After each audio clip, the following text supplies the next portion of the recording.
Well, when Jacob was 2, he was diagnosed with moderate to severe autism.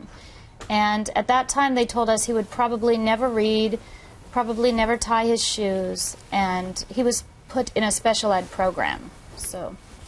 And difficult times. I've read your book, Extraordinary Times.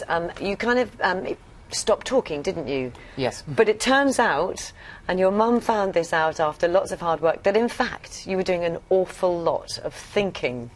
What were you doing? If it's easy to explain. I must have been doing some kind of mathematics back then. So you were doing maths? Yeah.